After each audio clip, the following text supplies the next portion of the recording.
हाँ जी, नमस्कार, good morning, Radhe Radhe, जय श्री कृष्ण। कैसे हैं आप लोग? उम्मीद करता हूँ सब अच्छे हो, स्वस्थ हो, मस्त हो। हम्म। आ जाओ, आरुषि, तनिष्का, जसवंत, देवेंद्र, मुस्कान, नरेंद्र बेनीवाल, मीनाक्षी, हेतराम और सागर, पूजा, राहुल तोमर, जितेंद्र, कोमल सैनी, हेमराज सैनी, सबको नमस्कार। भाई विश्वास जी, क्या हाल चाल है आप लोगों के? कल हम लोगों ने फंडामेंटल राइट के बारे में बेसिक बातें की थी और पूरी हुई भी नहीं थी। है संजय पाल सिंह जी, आते आते हो गए तुम तो शुरू की सर। आप मेरे मैसेज का जवाब ही नहीं देते। बताओ, तुमने कमेंट ही नहीं किया, जवाब कहाँ दूं मैं? राधे राधे। किशोर, रेसू, पेप्सू, सलमा, शिवानी, साबिया खान, रविंद्र कुमार बेरवा, राहुल तोमर, एसी अग्रवाल, सुभाष गुजर, साहिल सोनी, मीनाक्षी स्वामी, डिम्पल चौधरी। बहुत बढ़िया जी। देखो, एक बालिका बोले सर बुखार हो रहा है आपकी क्लास में। अच्छी बात है बेटा, अपने डेडिकेशन हमेशा रखो, है ना। कहते हैं ना कि आंधी आए, बारिश आए, कुछ भी आए, बस हमें पढ़ना है।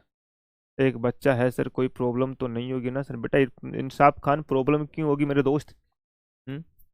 भाई आप शादीशुदा हो और आपके बच्चे हो, सरकार को क्या प्रॉब्लम होगी? पीडीएफ में आपके रोल नंबर 2 जगह है, रैंक भी अलग अलग है यार। अब वो तो देखो, कुछ टेक्निकल प्रॉब्लम हो सकती है, एक बार मैं क्या ही कर सकता हूँ इसमें तो। लेकिन जल्दी ही जैसे कट ऑफ जारी की जाएगी तो उसमें आप देख लेना आपकी कितने मार्क्स वगैरह बन रहे हैं। आपने बोला था कि अगली क्लास में बताऊंगा मांगेलाल जी। अच्छा, यूएसए वाला, यूएसए, यूके, यूएई, कुछ ऐसा बोला था मैंने, है ना? चलो, तुमने याद दिला दिया तो शुरुआत उसी से कर देते हैं जो आपके पाठ्यक्रम में नहीं है ना। और आज पूरा 4 मिनट लेट भी था मैं। देखो, मैंने आपको कल एक बात बोला था कि दुनिया में 3 देश है जिनके नाम से पहले यू लगा हुआ होता है। एक पहला है यूएसए, इनको बोलते हैं United state of America. Hindi में बोलते हैं संयुक्त राज्य अमेरिका। संयुक्त राज्य अमेरिका, यही बोलते हैं अमेरिका, ठीक है ना, यूनाइटेड स्टेट ऑफ अमेरिका। दूसरा मैं बात करूं, यूएसए के बाद में आता है यूएई, इसको बोलते हैं संयुक्त अरब अमीरात। संयुक्त अरब अमीरात, अरब अमीरात। और तीसरा आता है UK, United kingdom. United kingdom, kingdom, ठीक है। ये आप लोगों ने नाम सुना होगा।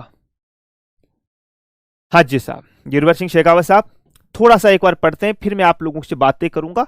और बातें करूंगा फिर मैं, आप जो बोलोगे वो बातें आपके सब पढ़ लूंगा, ठीक है ना। मैं अमूमन एक बात कहा करता हूं कि यार कमेंट में बार बार पढ़ूंगा ना तो फिर बाद में जो बच्चे देखते हैं उनके समस्याएं आएगी। इससे अच्छा है कि मैं आप लोगों को पहले लगभग 20-25 मिनट पढ़ाऊं, फिर आपसे बातें कर लूंगा, आपको मौका दूंगा मैं, ठीक है ना। तो आप थोड़ा समझने के ऊपर फोकस कीजिएगा। देखो, संयुक्त राज्य अमेरिका का मतलब क्या होता है? संयुक्त का मतलब क्या होता है? यूनाइटेड। भाई यूनाइटेड या संयुक्त क्या होता है कि कुछ लोग हैं या कुछ जग सदस्य है या कुछ चीजें हैं जो आपस में जुड़ी हुई है, ठीक है ना भाई, कुछ जुड़ी हुई है। तो यूएसए जो है ये 50 राज्यों का समूह है। ये क्या है? ये 50 राज्यों का समूह है। अब जैसे मैंने ये 50 राज्यों का समूह लिखा तो तुम्हारे दिमाग में तुरंत आता है कि सर हमारा जो भारत है वो भी तो 28 राज्यों का समूह है। भाई इंडिया में भी तो 28 राज्य, 8 केंद्र शासित प्रदेश है। लेकिन आपने थोड़ा सा गहनता से अध्ययन किया है तो मैंने आपको आर्टिकल 1 में ही एक बात बताई थी कि भारत राज्यों का संघ है, यूनियन। हमने यूनियन शब्द का प्रयोग किया था, फेडरल शब्द का प्रयोग नहीं किया था। और भारत के जो राज्य है वो भारत से अलग होने की शक्ति नहीं रखते, जबकि अमेरिका के राज्य है वो अमेरिका से अलग होने की जो पावर है वो रखते हैं मेरे दोस्त, ठीक है ना। तो इसको संयुक्त इसलिए बोला गया है कि अमेरिका 50 राज्यों का एक समूह है और वो 50 राज्यों अगर कोई चाहे तो वो अलग हो सकते हैं। और इसीलिए आपको पता होगा अमेरिका में जो सिटीजनशिप होती है वो दोहरी होती है, नागरिकता दोहरी होती है अमेरिका के अंतर्गत। एक वहां के राज्य की नागरिकता और एक वहां के देश की नागरिकता। ठीक है, इसलिए इसके आगे यू लगा हुआ है। और संयुक्त अरब अमीरात जो है ये भी 7 टापुओं से मिलकर के बना है। 7 टापुओं से, आपने नाम सुना होगा, सऊदी अरब के, सॉरी, दुबई है, शाहजहां है, अबू धाबी है ना, ये सब यूएई के अंतर्गत आता है। यानी यूएई 7 अलग अलग टापू से, इस प्रकार से ये 7 टापू है, इस प्रकार से ये अलग अलग 7 टापू बने हुए हैं और इन 7 टापू से मिलकर के मेरे प्यारे बच्चों एक क्या बना है, यूएई बना हुआ है। ठीक है ना, इसलिए इसको यूएई कहा जाता है। यूके जो है ना, यूके की कहानी थोड़ी अलग है। आपने इस प्रकार से मेरे प्यारे बच्चों यूके का जो है ना वो इस प्रकार से देखते हो संरचना, इस प्रकार से संरचना देखते हो। यहां पर एक देश देखते हो आप जिसका नाम है उत्तरी आयरलैंड। उत्तरी आयरलैंड नाम देख सुना है आपने शायद सबने, बिल्कुल साहब। यहां पे एक देश आता है जिन्हें बोला जाता है वेल्स। ठीक है, इस एरिया में एक देश आता है जिन्हें बोला जाता है इंग्लैंड। बहुत बढ़िया। इस एरिया में एक देश है जिन्हें बोला जाता है स्कॉटलैंड। स्कॉटलैंड है ना, ऐसे 4 देश है। अगर मैं इन चारों देशों को मिला दूं, ध्यान सुनिएगा, बहुत इंपॉर्टेंट है, परीक्षा में पूछा हुआ कुछ नहीं है। तो अगर मैं इन चारों देशों को मिला दूं तो इन्हें बोला गया है यूके। क्या बोला गया है, यूके, यूनाइटेड किंगडम।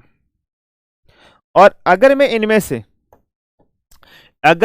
इनमें से आयरलैंड को अलग कर दूं और ये 3 देश बच रहे हैं, इन्हें बोला गया है ग्रेट ब्रिटेन।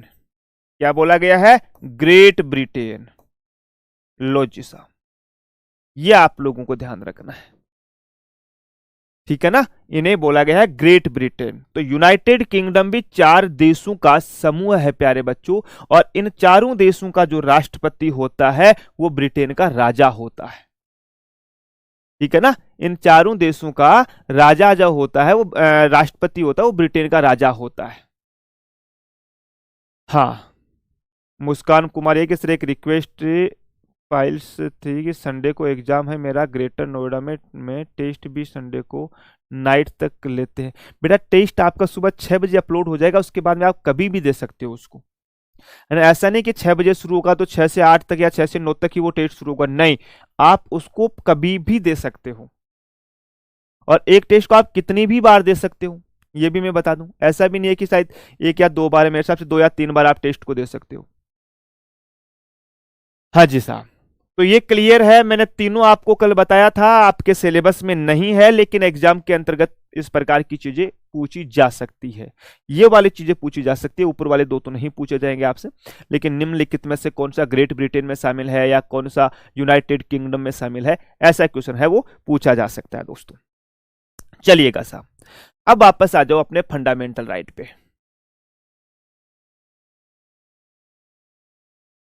अब वापस आ जाओ अपने फंडामेंटल राइट्स पर। मैं फंडामेंटल राइट्स की बात करूं तो कल मैंने काफी बेसिक बातें आप लोगों को लगभग बता दी थी। 1-2 बातें जो छूट गई थी वो मैं आज शुरू करता हूं और फिर हम आर्टिकल से शुरू कर लेंगे दोस्तों।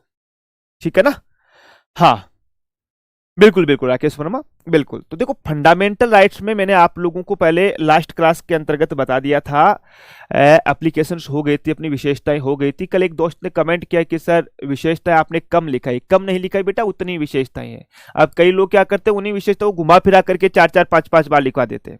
काम की वो जो 4 से 5 मैंने लिखवाई है वही है, और वहीं से आपके एग्जाम में पूछी जाती है। ठीक है साहब, एक दिमाग में आता है कि सर इन फंडामेंटल राइट्स को मैग्ना कार्टा कहा जाता है। नाम सुना होगा आप लोगों ने, मैग्ना कार्टा। बिल्कुल साहब, मैग्ना कार्टा। और ये 1215 के अंतर्गत जो राजा जॉन फर्स्ट था ना, उन्होंने बोला था। मैग्ना कार्टा का मतलब होता है कि एक प्रकार से वो सब कुछ, ऐसे मैं अपनी भाषा में बताऊं तो एक प्रकार से उसमें सब कुछ मेरे प्यारे बच्चों, यानी सब अधिकार दे रखे हैं, वो मैग्ना कार्टा हो जाएगा। अधिकार पत्र भी कह सकते हैं एक प्रकार से भाई, अधिकार पत्र भी कह सकते हैं मेरे प्यारे बच्चों। तो 1215 में फंडामेंटल राइट्स को मैग्ना कार्टा कहा था। आगे चल करके प्यारे बच्चों 1628 में पिटीशन ऑफ राइट्स इनका नाम दिया गया था। भैया petition of rights, petition of rights, of rights 1628 के अंतर्गत। ध्यान से सुनिएगा, फंडामेंटल राइट को सबसे पहले मैग्ना कार्टा नाम दिया गया था 1215 के अंतर्गत, उसके बाद में 1628 में पिटीशन ऑफ राइट्स, और फिर आगे चल करके मेरे प्यारे बच्चों 1689 के अंतर्गत का नाम था bill of rights.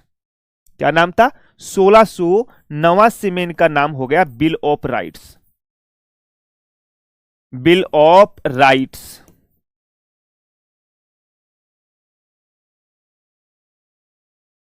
Bill of rights 1689 के अंतर्गत। और आपको पता है 1689 के अंतर्गत ही अमेरिका का जो संविधान बना था उस समय इनको लागू कर दिया था। अब देखो यहां से ना दो चीजें पूछी जाती है। सर दो चीजें कैसे पूछी जाती है ना?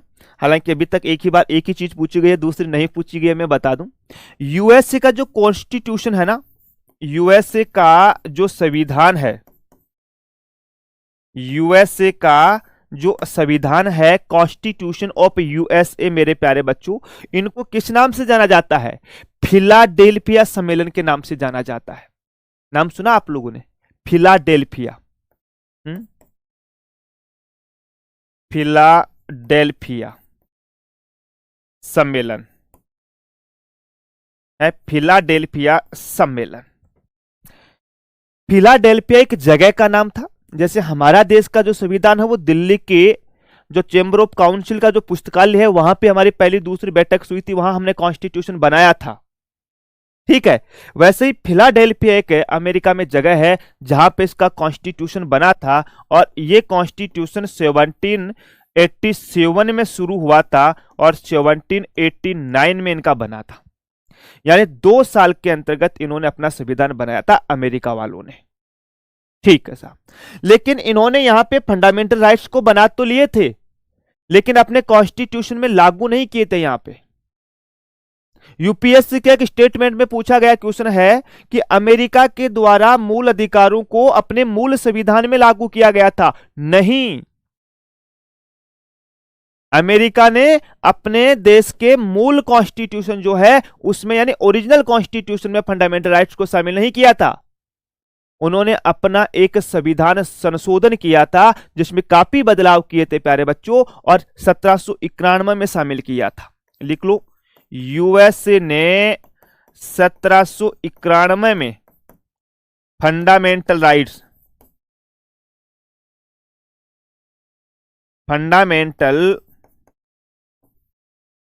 राइट्स को अपने संविधान में शामिल किया, अपने कॉन्स्टिट्यूशन में इंक्लूड किया, संविधान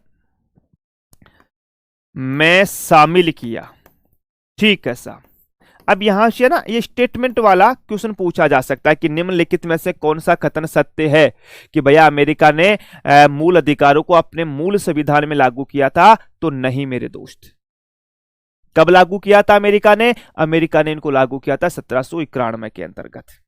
क्लियर मेरे हिसाब से यहां तक मामला बिल्कुल साफ क्लियर है ना? अब मैं 1 मिनट आप लोगों से बातें कर लेता हूं। काफी बच्चे, जैसे हमारी एक प्यारी बालिका है, क्या नाम उसका, रेणुका यादव, और यशपाल बोल रहे हैं कि सर मैं पहली बार कोचिंग कर रहा हूं। ऐसा है कि अच्छी बात है बेटा, सभी लोग पहली बार ही कर रहे हैं, है ना? ऐसा कोई नहीं है कि जो 10-20 बार कोचिंग करके बैठा है, सब लोग पहली बार ही कर रहे हैं। तो आप लोगों को अब तक जो मैंने पढ़ाया उसमें से कुछ पूछना है, या आप लोगों का कोई डाउट है तो आपको पूछना है तो मुझे पूछेगा दोस्तों। मैं पूरा का पूरा आप लोगों को 1-2 मिनट का टाइम देता हूं। बताओ देखे, हाँ जो पढ़ा रहे हैं वो समझ में आ रहा है ना सब लोगों को? दीपक मीणा, निधि, मिस्टर बीएस भाई, बलवीर डागुर, साइड में हो जाओ लो साहब, साइड में हो गया भाई, साइड में हो गया, लिख लो एक बार। अब हम बात करेंगे दोस्तों आर्टिकल के बारे में। अब तक हमने आर्टिकल नहीं पढ़ा, अब आर्टिकल पढ़ेंगे। सर जी राजस्थान हिस्ट्री कल्चर की क्लास को मॉर्निंग में 9 से 10 कर दो। यार मॉर्निंग में 9 से 10 आप लोगों की जो क्लास है ना वो 20 तारीख बाद में हो सकती है, क्योंकि जब चतुर्थ श्रेणी की एग्जाम हो जाएगी ना तो तब राम कुमार सर के पास वो समय बच जाएगा, तो मैं सर से निवेदन करूंगा अगर वो उस समय कर ले तो। ठीक है। हाँ जी, सुनीता बोले कि राजस्थान का पेपर कैसे, राजस्थान में ही होता। हाँ, राजस्थान का पेपर देने के लिए आपको राजस्थान में ही जाना पड़ेगा dear. Bill of rights and petition of rights क्या है? ये रतन नाम है, ये फंडामेंटल राइट्स के नाम थे ये शुरू में ना। सबसे पहले मैग्ना कार्टा का आता, फिर पिटिशन ऑफ राइट्स आया था, फिर बिल ऑफ राइट्स आया था, फिर इन्हीं को आगे चलते चलते वो फंडामेंटल राइट्स हो गए दोस्तों। अरे वाह मनीषा, बहुत बढ़िया। मैग्ना कार्टा मतलब एक ऐसी चीज जिसमें उन अधिकारों का सबको समावेशन किया गया है। हाँ, नागरिक अधिकार होता है मोनू जो हमें प्रकृति से मिलते हैं, जिनको प्राकृतिक अधिकार भी कहते हैं। जो हमें जन्मजात अधिकार मिलते हैं वो नागरिक अधिकार हो गए मेरे डियर। हाँ कोमल कुमावत, आपका कमेंट दिख रहा है। मैंने इसी अग्रवाल आपका रिप्लाई इसलिए नहीं किया क्योंकि जो कल वाला जो बंदा है वाला जो चेंज करता है वो भी ऑफिस में आया नहीं है। वो आते ही मैं आपके बगैर बोले काम करवा दूंगा, आप घबराइएगा मत।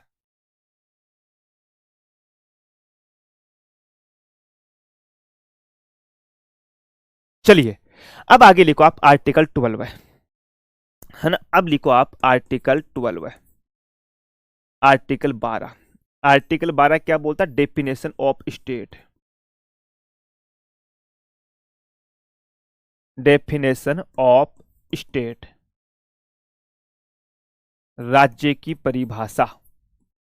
राज्य की परिभाषा। लो जी साहब, क्या होती है राज्य की परिभाषा? किसे कहते हैं राज्य?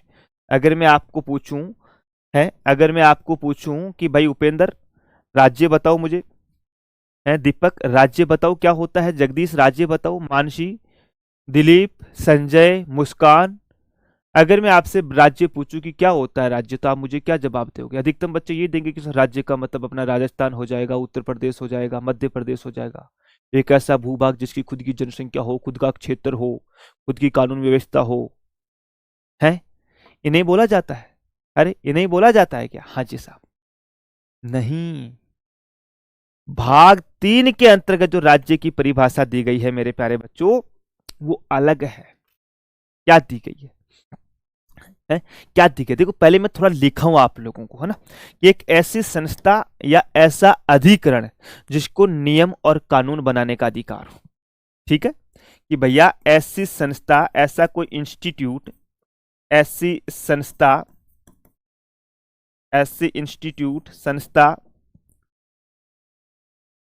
ऐसी संस्था या कोई अधिकरण, या कोई अधिकरण, अधिकरण का मतलब होता है ऑथोरिटी, कोई अधिकरण जिन्हें कानून बनाने का अधिकार है, जिन्हें कानून बनाने का अधिकार है,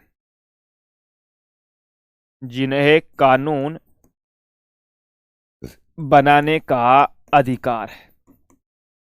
लो जी साहब, अधिकार है। क्या बोला हमने? कि भाई एक ऐसी संस्था या कोई ऐसा ऑथोरिटी जिनको कानून बनाने का अधिकार है, वो राज्य की परिभाषा में आता है। बताओ साहब, है? अब दिमाग में आता है कि सर राज्य की परिभाषा में ये आता है, तो फिर हमारे देश में तो जो कानून बनाने का अधिकार है वो हमारी केंद्र सरकार को है? अगर मैं भारत में कानून बनाने के अधिकार के बारे में बात करूं तो हमारी केंद्र सरकार कानून बनाती है केंद्र सरकार, बिल्कुल साहब। वह हमारी जो संसद होती है जिसको हम लोग पार्लियामेंट बोलते हैं, सेंट्रल गवर्नमेंट एंड पार्लियामेंट, इनको कानून बनाने का अधिकार है। तो क्या ये राज्य है? हाँ जी साहब। तो सर फिर हमारा जो विधानमंडल है या जो हमारी राज्य सरकार है, हमारी जो राज्य सरकार है वह विधानमंडल, legislature, state government and legislature, इनको भी कानून बनाने का अधिकार है। आपको पता होगा कल ही हमारे भजनलाल जी ने कानून बना दिया कि भाई साहब अब अगर कोई व्यक्ति किसी का धर्म परिवर्तन करवाता है तो कम से कम 7 साल की सजा और 5 लाख रुपए तक का जुर्माना। अगर कोई व्यक्ति किसी सामूहिक रूप से लोगों का धर्म परिवर्तन कराता है तो 20 साल की सजा और शायद 20 लाख की जुर्माना है, आजीवन कारावास भी हो सकता है। और यदि कोई व्यक्ति विदेशी मामलों से या विदेशी ऐसी संस्थाओं से जो विदेश से फंड लेता है और उस फंड का प्रयोग धर्म परिवर्तन करने से संबंधित करता है, तो उनको भी इस प्रकार की सजा मिलेगी। तो कानून बनाने का राइट तो हमारे भजनलाल जी को भी है। तो क्या सर हमारा राजस्थान का विधानमंडल भी राज्य आता है? हाँ, स्थानीय निकाय। तीसरा मैं बताऊं कि भैया स्थानीय निकाय, सर स्थानीय निकाय के बारे में अगर हम लोग बात करें तो जैसे हमारी पंचायत आती है, हमारी ग्राम पंचायत आती है। क्या पंचायत राज्य होता है क्या? मैं बोलूंगा बिल्कुल साहब पंचायत राज्य होता है। पंचायत को भी तो कानून बनाने का अधिकार है। पंचायत तो नालियां बना सकती है, पंचायत भी तो अपने पंचायत में कानून बना सकती है। तो सर फिर तो नगर पालिका भी होगी। बिल्कुल साहब नगर पालिका भी आ जाएगी। सर फिर तो इसमें जो जिला बोर्ड होते हैं या न्यास बोर्ड होता है वो भी होगा। बिल्कुल साहब न्यास बोर्ड जो होते हैं, जिला बोर्ड जो होते हैं, है ना, जो जिले के अंतर्गत बनाए जाते हैं, ये सब राज्य के अंतर्गत आते हैं। हाँ, ये सब राज्य के अंतर्गत आते हैं। और चौथा इसमें शामिल किया गया है कि भैया अन्य प्राधिकरण। चौथा शामिल किया गया है अन्य प्राधिकरण। प्राधिकरण, प्राधिकरण का मतलब होता है ऑथोरिटी, है ना। प्राधिकरण का मतलब होता है ऑथोरिटी। तो सर ऑथोरिटी की अगर मैं बात करूं, अगर ऑथोरिटी की मैं बात करूं तो सर इसमें कौन कौन सी ऑथोरिटी आ जाएगी? भैया ऐसे अधिकरण जो आंशिक रूप से या पूर्ण रूप से जिन पर सरकार का स्वामित्व है। लिखिएगा ऐसे प्राधिकरण, ऐसे प्राधिकरण, प्राधिकरण जिन पर या जिनका आंशिक रूप से, आंशिक रूप से या पूर्ण रूप से, या पूर्ण रूप से स्वामित्व, स्वामित्व सरकार का है, सरकार का है, वो भी राज्य की श्रेणी में आते हैं। कि ऐसे ऑथोरिटी जो पूर्ण रूप से, पूर्ण रूप से तो मतलब कि वो पूरी की पूरी सरकारी संस्थाएं हैं, आंशिक रूप से मतलब कुछ हिस्सा उनका सरकार का है। जैसे एग्जाम्पल के तौर पे मैं आप लोगों को बताऊं, है एग्जाम्पल के तौर पे बताऊं तो LIC, ONGC, भेल, और क्या आ जाएगा है सेल, ये सब मेरे प्यारे बच्चों राज्य है। LIC बोले तो जीवन के साथ भी जीवन के बाद भी, है ना। कहा करते हैं ना कि LIC एजेंट के पास अगर घंटे पर कोई आदमी बैठ जाए तो ये जीने से ज्यादा मरने का फायदा बता देगा। सुना आप लोगों ने? अरे बलवीर, आरुषि, ऐसे सुभाष, संजय, सुना आप लोगों ने कि भाई LIC एजेंट के पास आप घंटे पर बैठ जाओगे तो ये आपको जीने से ज्यादा तो मरने के फायदे बता देगा। भेल का मतलब है Bharat heavy electronics limited, ONGC oil and natural gas corporation, SAIL का मतलब steel authority of India limited. ये जो कंपनियां हैं ये आंशिक रूप से मेरे प्यारे बच्चों इसमें हमारी सरकार का हिस्सा है, तो ये भी राज्य की श्रेणी के अंतर्गत आते हैं। लेकिन ध्यान रखिएगा, स्टार लगा करके लिख लेना, स्टार लगा करके लिख लेना कि भैया सर्वोच्च न्यायालय व उच्च न्यायालय, सर्वोच्च न्यायालय या सीधे न्यायपालिका लिख लो आप लोग कि न्यायपालिका, न्यायपालिका राज्य की परिभाषा में नहीं आती है, राज्य की परिभाषा में नहीं आती है, परिभाषा में नहीं आती है। लो जी साहब, क्या न्यायपालिका जो है वो राज्य की परिभाषा में नहीं आती है मेरे दोस्त, ये राज्य की परिभाषा है। एक चीज का और ध्यान रखना है, क्या ये परिभाषा केवल भाग 3 के लिए लागू होगी, हर जगह राज्य की परिभाषा लागू नहीं होगी ये, ठीक है ना। तो आप साफ साफ लिखा है हमने, हमने बिल्कुल लिख रखा है कि अनुच्छेद 12 में दी गई परिभाषा, अनुच्छेद 12 में दी गई राज्य की परिभाषा, राज्य की परिभाषा संविधान की केवल संविधान के भाग 3 में लागू है, केवल संविधान के भाग 3 में लागू है, भाग 3 में लागू है मेरे प्यारे दोस्तों। लो जी साहब, भाग 3 में लागू है। लो साहब, ये आपको ध्यान रखना है। ऐसा नहीं कि आप हर जगह आगे जहां कहीं भी राज्य आएगा तो फिर तो आप बोलोगे सर राजस्थान है, राजस्थान राज्य नहीं है, फिर तो है सरकार है ये भी। ठीक है, तो इस चीज का ध्यान रखना मेरे प्यारे प्यारे बच्चों। मैंने कल ही कोर्स परचेज किया है 3-4 सब्जेक्ट की। अनूप साहब पुरानी क्लासें हैं वो रेगुलर कर लेना। आपके लिए अच्छी बात है कि फंडामेंटल राइट्स अपने कल से ही शुरू हुए हैं, तो पॉलिटी में आपको ज्यादा समस्याओं का सामना नहीं करना पड़ेगा। सालिम सिकारवार, क्लियर मामला। आर्टिकल 12 का किसी को पूछना है तो पूछ सकता है वो, है ना। अब हम बात करते हैं आर्टिकल 13 के बारे में। आर्टिकल 13 बहुत बड़ा है ना। आर्टिकल 13 अपने आप में बहुत बड़ा है मेरे दोस्तों, बहुत कुछ सीखने को मिलेगा, है ना भाई, बहुत कुछ सीखने को मिलेगा। लिखिएगा आप लोग आर्टिकल 13, आर्टिकल 13। लो जी साहब, आर्टिकल 13 बोलता है मौलिक अधिकारों से असंगत विधियां, मौलिक अधिकारों से,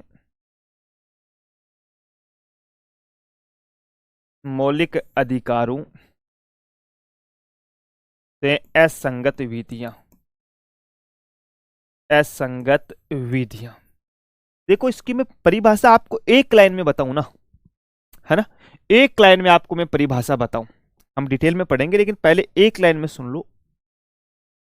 असंगत विधियों का मतलब है कि हमारी जो सरकार है, हमारा जो राज्य है, हमने यहां पे राज्य की परिभाषा देखी ना, कि ये जो राज्य है ना, ये सब, ये ऐसा कोई नियम नहीं बनाएंगे, ये ऐसा कोई नियम नहीं बनाएंगे जिससे हमारे फंडामेंटल राइट्स जो है ना उनका हनन हो। हमारे राज्य ऐसा कोई नियम नहीं बनाएंगे जिससे हमारे देश के जो फंडामेंटल राइट्स है उनका हनन हो। हनन का मतलब है कि भाई ऐसा कोई भी नियम नहीं बनाएंगे ये जिससे मूल अधिकारों में कोई कटौती की जा सके। ठीक है, तो हमने इसमें सबसे पहले आर्टिकल 13(1) लिखा। इसको हम डिटेल से पढ़ेंगे, 13(1), 13(2), 13(3) तक पढ़ेंगे। 13(1) बोलता है ना, अपनी भाषा में लिखा रहा हूं मैं ना, आपको संविधान की भाषा नहीं, एकदम अपनी भाषा के अंतर्गत। अनुच्छेद 13(1), 13 का 1 ये बोलता है संविधान लागू होने की पहले की विधियां, विधियों से संबंधित है। ये क्या बोलता है? संविधान लागू होने से, संविधान लागू होने की पूर्व की विधियां, पूर्व की विधियों से संबंधित है, पूर्व की विधियों से संबंधित है। यानी कि आर्टिकल 13(1) जो बात बोलता है ये बात 26 जनवरी 1950 से पहले की ये बात बोलता है। क्लियर मेरे हिसाब से, है ना? क्या बोलता है? 26 जनवरी 1950 से पहले की ये बात बोलता है। नहीं मुस्कान, मैंने आपको न्यायपालिका लिखा था, जैसे बीसीसीआई भी आता है इसमें। बीसीसीआई है ना, वो भी राज्य की परिभाषा में नहीं आता है, लेकिन विशेष तौर से आप केवल न्यायपालिका लिख लीजिएगा कि भाई न्यायपालिका जो है वो राज्य के दायरे में नहीं आती है। ठीक है ना, बहुत बढ़िया जी साहब। अब देखो आप लोग इसके अंतर्गत आओ। संविधान का अनुच्छेद 13(1) बोलता है कि संविधान लागू होने से पूर्व की जो विधियों है उनसे संबंधित है। आर्टिकल 13(1) बोलता है कि साहब 26 जनवरी से पहले अगर हमारे देश में कोई ऐसा कानून बना है जो मूल अधिकारों से टकराव रखता है, शब्दों के ऊपर फोकस करना एक बार आप लोग, है ना। नरेंद्र प्रजापति बेटा मैं बता चुका इनके बारे में कि नागरिकता टॉपिक में सबसे लास्ट में कराऊंगा। आप बार बार ये इस प्रकार से परेशान करते हो ना तो आदमी का थोड़ा सा वो कहते हैं ना कि कॉन्सेंट्रेशन टूटता है यार। एक लय होती है ना पढ़ाने में, जो मजा आता है हम लोगों को, पूरे एक जोश और जुनून के साथ हम लोग पढ़ रहे हैं। मैं आपको बार बार बोल रखा है मेरे भाई, मैं आपको बोलने का मौका देता हूं, और मैं जो काम नहीं करता जो करता हूं उसके बारे में पहले से सूचित कर देता हूं। मेरी गलती है केवल ये भी कल 31 तारीख वाले टेस्ट में हुई, उसमें क्यों हुई कि थोड़ा सा हमारा मिसकम्युनिकेशन हो गया। उन्होंने मुझे बोला सर 7 सितंबर से, मुझे वो याद रह गया 1 सितंबर से। बाकी मैं हर चीज आपको पहले से डिफाइन कर देता हूं। मैंने आपको बताया नरेंद्र जी कि भैया मैं आप लोगों को नागरिकता लास्ट में पढ़ाऊंगा, क्यों, समझ में सही तरीके से आएगी। पहले बीच में पढ़ा देता तो आपको बहुत सी चीजें मुझे समझानी पड़ती, इससे अच्छा मैं पहले सब चीजें पढ़ा दूं फिर नागरिकता पढ़ा दूं। ठीक है, ठीक है जी साहब। आओ, तो 13(1) बोलता है कि साहब हमारे देश के अंतर्गत जब 26 जनवरी 1950 को हमने संविधान लागू किया, उस दिन से पहले हमने हमारे देश में कोई कानून बनाया हुआ था। भाई अंग्रेजों ने भी तो कानून बनाए थे। अगर उस कानून का हमारे मूल अधिकारों से टकराव होता है, मूल अधिकारों से टकराव होता है, तो मेरे दोस्त उसको ढक दिया जाएगा, उस कानून को निष्क्रिय कर दिया जाएगा, उस कानून को निष्क्रिय कर दिया जाएगा। और इनके लिए एक सिद्धांत आता है दोस्तों जिसका नाम है आच्छादन का सिद्धांत। आच्छादन का सिद्धांत, आच्छादन का सिद्धांत। आच्छादन का मतलब क्या होता है? ढक देना। सिद्धांत है ना, theory of doctrine of denudation, इसको मतलब होता है ढक देना, ढक देना। ठीक है, ये क्या बोलता है कि कोई ऐसी विधि जो संविधान लागू होने से पहले की बनी हुई हो, लिखो कोई ऐसी विधि, कोई ऐसी विधि, ऐसी विधि जो संविधान लागू होने से, संविधान लागू होने से पहले, होने से पहले बनी हो, बनी हो और संविधान लागू होने के बाद, और संविधान लागू होने के बाद, लागू होने के बाद, के बाद मूल अधिकारों से टकराव होता है, के बाद मूल अधिकारों से, मूल अधिकारों से टकराव होता है, टकराव होता है, होता है, तो उस विधि को, तो उस विधि को निष्क्रिय कर दिया जाएगा, निष्क्रिय, डीएक्टिव, निष्क्रिय कर दिया जाएगा।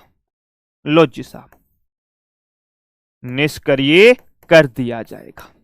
ये बात हमने बोली आर्टिकल 13(1) के अंतर्गत, है ना, 13(1) में कि भाई संविधान लागू होने से पहले की कोई विधि है, और आज जो मेरे प्यारे बच्चों वो हमारे कॉन्स्टिट्यूशन में जो फंडामेंटल राइट्स है उसका अगर उल्लंघन कर रही है या टकराव कर रही है तो हम उसको निष्क्रिय कर देंगे। ध्यान से सुनिएगा, ध्यान से सुनिएगा, हम लोग इनको समाप्त नहीं करेंगे। थोड़ा शब्दों के ऊपर फोकस करना। मैंने यहां निष्क्रिय शब्द का प्रयोग किया, डीएक्टिव शब्द का, कि जो आजादी से पहले की बनी हुई विधि है वो फंडामेंटल राइट्स का हनन कर रही है, तो हम लोग उसको क्या कर देंगे, हम उसको ढक देंगे, डीएक्टिव कर देंगे, लेकिन एबोलिश नहीं करेंगे, समाप्त नहीं करेंगे। अगर भविष्य में हमने किसी फंडामेंटल राइट्स को हटा दिया और वो जो पहले की विधि बनी हुई थी अब उससे किसी भी प्रकार के फंडामेंटल राइट्स का उल्लंघन नहीं हो रहा है, तो उस विधि को फिर से हम एक्टिव कर सकते हैं। समझे? ये हमारे को आर्टिकल 13(1) बोलता है। ठीक है नीतू चौधरी, बहुत बढ़िया। अभिषेक सर, इसके पहले की विधि को शून्य माना गया है क्या? हाँ, इसके पहले मतलब 26 जनवरी से पहले की कोई विधि बनी है और वो संविधान लागू होने के बाद में मूल अधिकारों का हनन करता है, उस विधि को शून्य माना गया है मेरे प्यारे दोस्तों। ठीक है ना भाई, उस विधि को माना गया है। हाँ ठीक है, ठीक है साहब। अब आता है आर्टिकल 13(2), अब आता है आर्टिकल 13 सब क्लोज 2। 13(2) क्या बोलता है कि राज्य ऐसा कोई कानून नहीं बनाएगा, राज्य ऐसा विधि शब्द का प्रयोग करो, ऐसी कोई विधि नहीं बनाएगा, ऐसी कोई विधि नहीं बनाएगा, नहीं नहीं बनाएगा जो भाग 3 में मूल अधिकारों को, भाग 3 में मूल अधिकारों का हनन करती है, मूल अधिकारों का हनन करती है, हनन या न्यून करती है ना, मूल अधिकारों को न्यून करती है। न्यून शब्द का प्रयोग किया गया, न्यून का मतलब होता है कम करती है, कम करती है। एक एक लाइन के ऊपर फोकस करना बारीकी से। हमने पहले तो बोला था 13(1) के अंतर्गत कि संविधान लागू होने से पहले की विधि, और 13(2) में हमने बोला है कि भैया राज्य ऐसा कोई कानून नहीं बनाएगा, यानी कि अब हम आजाद हो चुके हैं, अब हम आजाद हो चुके हैं, हमारा संविधान लागू हो चुका है, तो हमारा जो राज्य है जिसको कानून बनाने का अधिकार है, वो ऐसा कोई कानून नहीं बनाएगा जिससे हमारे फंडामेंटल राइट्स का हनन होगा। इसका नाम दिया गया है, यहां पे एक सिद्धांत आता है पृथक्करण का सिद्धांत। मेरे प्यारे डियर, क्या आता है? एक आता है पृथक्करणीयता का सिद्धांत या पृथक्करण का सिद्धांत।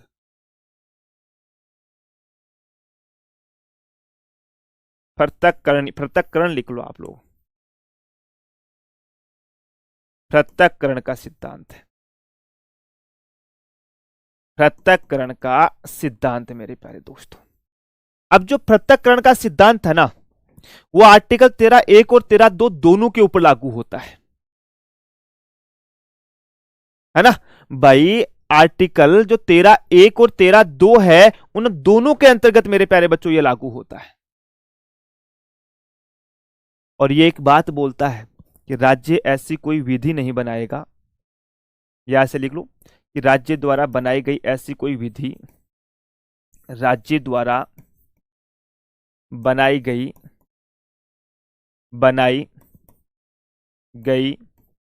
कोई विधि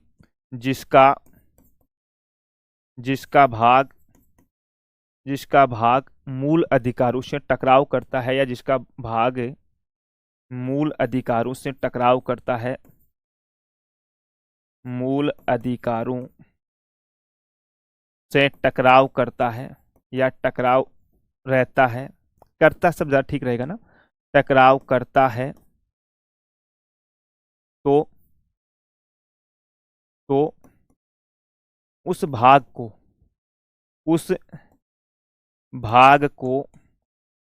समाप्त कर दिया जाएगा,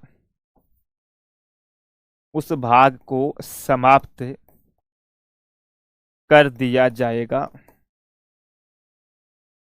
जाएगा जो मूल अधिकारों का हनन करता है, जो मूल अधिकारों का हनन करता है, मूल अधिकारों का हनन करता है। अब यहां पर आपने थोड़ी सी अगर समझी है ना, तो मैंने एक बात लिखाई है कि भैया राज्य द्वारा बनाई गई कोई विधि जिसका भाग मूल अधिकारों से टकराता है, मान के चलो कि ये कोई कानून बनाया है सरकार ने, है ना भाई, सरकार ने ये कोई एक कानून बनाया है मेरे प्यारे बच्चों, ठीक है जी साहब, ये सरकार ने एक कानून बना दिया। अब इस कानून का ये इतना भाग जो है, ये इतना भाग जो है मेरे प्यारे बच्चों, जैसे मैं पहले पूरा लिखूं कि ये एक लॉ है, ये एक लॉ है, पूरा का पूरा कानून है, और इस कानून का ये जो इतना भाग है, ये फंडामेंटल राइट्स का क्या कर रहा है? उल्लंघन कर रहा है। ये इतना भाग जो है, ये फंडामेंटल राइट्स का उल्लंघन कर रहा है, उल्लंघन कर रहा है। शब्दों के ऊपर फोकस करना एक बार मेरे प्यारे बच्चों आप लोग, है ना, शब्दों के ऊपर फोकस करना कि भैया फंडामेंटल राइट्स का ये उल्लंघन कर रहा है। तो मैंने क्या बोला? उस भाग को समाप्त कर दिया जाएगा जो मूल अधिकारों का हनन करता है या मूल अधिकारों को हनन करता है। ठीक है, तो भैया ये जो भाग मूल अधिकारों का उल्लंघन करता है ना, तो मेरे प्यारे बच्चों इसको क्या कर दिया जाएगा, इस भाग को हटा दिया जाएगा। क्या हो जाएगा, इस भाग को हटा दिया जाएगा। लो जी साहब, हटा दिया जाएगा। मैं आप लोगों को ऐसा बताऊं, एक अभी चौमासा है और तरबूज की सीजन है। चौमासा में तरबूज, काकड़ी, काचरा ये टाइप का खूब हुआ अपने राजस्थान का मायने, है ना। काकड़ी सब जानो। तो मान चलो एक मतीरो है, मतीरा को नाम लेते हैं, मुंडा में पानी आगो मेरे तो है। वो एक मतीरो है, मतीरा जानो ना आपने। राजस्थान में तो मतीरा ले लड़ाई हुई था 1644 के अंतर्गत। करण सिंह और कौन, अजीत सिंह कौन थे, दो लोग थे ना भाई, मतीरा को लेकर के तो लड़ लिए। अब आप मार्केट में से अपना जो दीपक मीणा है वो मार्केट गया, है ना, दीपक है वो मार्केट गया और मार्केट से एक तरबूज खरीद के लाया। मार्केट से एक तरबूज खरीद के लाया। इस तरबूज में क्या हुआ, अब तरबूज के अंदर तो झांक करके देख नहीं सकते ना हम, तो बाहर से तो मोटा सा अच्छा सुंदर सा लग रहा था भाई। 100 रुपए दे के ले आया, बोला घर जाते खाएंगे बस मौज मस्ती से। तरबूज का स्वाद ही अलग होता है। लेकिन बदकिस्मत, इस तरबूज का ये आधा हिस्सा था वो खराब था, आधा था वो खराब था। तो दीपक ने चक्कू से इसको इतना काट करके अलग कर दिया, फेंक दिया उसको, ठीक है। लेकिन जैसे उसको फेंका, अंदर देखा तो इसमें जगह जगह और चीजें देखी, जगह जगह और देखा कि यार वो और थोड़ा सड़ा हुआ सा है, खराब सा है। तो दीपक ने बोला कि यार अगर मैं ये खाऊंगा तो फिर बीमार हो जाऊंगा, ये हेल्थ के लिए अच्छा भी नहीं है क्योंकि उसमें बदबू आ रही है, सड़ा हुआ है। तो दीपक क्या करेगा, इस पूरे के पूरे तरबूज को फेंक देगा। क्या करेगा, फेंक देगा। अब यहां पर हमने बोला कि भाई ये एक पूरा कानून है और कानून का अगर ये हिस्सा जो है ये फंडामेंटल राइट्स का उल्लंघन कर रहा है तो इसको हटा दिया जाएगा। लेकिन तुम्हारे दिमाग में आता है सर मान के चलो उस हिस्से को हटाना संभव ना हो तो, भाई उस हिस्से को हटाना संभव ना हो तब क्या करेंगे, तब मेरे प्यारे बच्चों पूरे कानून को ही समाप्त कर देंगे हम लोगों के। तो लिखिएगा इसके अंतर्गत कि यदि उल्लंघन वाले भाग में शॉर्ट में लिखा रहा हूं ना, यदि विधि के, पूरा ही लिख लो आप लोग, विधि के उल्लंघन वाले भाग, उल्लंघन वाले भाग को हटाना संभव नहीं है, संभव नहीं है तो पूरे या पूरी या संपूर्ण विधि को समाप्त कर दिया जाएगा। तो संपूर्ण विधि को समाप्त कर दिया जाएगा, संपूर्ण विधि को समाप्त कर दिया जाएगा, समाप्त कर दिया जाएगा। लो जी साहब, ये आप लोगों को ध्यान रखना है ना। अब मुझे बताओ आर्टिकल 13 का 1 और 13 का 2 सब समझे कि नहीं समझे। मैंने पृथक्कनीयता का सिद्धांत और आप लोगों का आच्छादन का सिद्धांत दोनों बता दिया। आच्छादन का सिद्धांत तो आजादी से पहले का था, पृथक्कनीयता का सिद्धांत आजादी के बाद का है दोस्तों, है। अब इससे आसान भाषा में मैं आपको क्या ही समझा सकता हूं। मेरे हिसाब से अब तो दिमाग में सब फिट हो जाना चाहिए भैया। मतिरा को याद कर लेना आप लोग, है ना। और अभी तो विधि पढ़ रहे हैं, अभी तो 13 का 3 और है। अभी तो विधि के अंतर्गत शामिल कौन आता है वो और देखेंगे हम लोग। भाई विधि में शामिल कौन आता, लिख लो एक बार आप इसके अंतर्गत, है भाई लिख लो एक बार आप लोग। 47।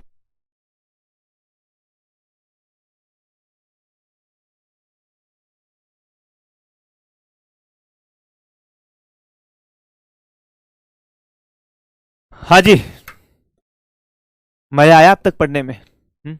भाई अब तक जो हमने पढ़ा उसमें मजा आया? किसी बालक को कुछ पूछना है तो वो पूछ सकता है। भाई कोई मेरा प्यारा दोस्त है उसको कुछ पूछना है तो वो पूछ सकता है, बताओ। आरुषि, मनीषा किस तरह से समझाते हो कि एक बार में दिमाग में घुस जाता। बहुत बढ़िया जी। लो, हाँ लो विधि एक ही बात है। अरे वाह साहब।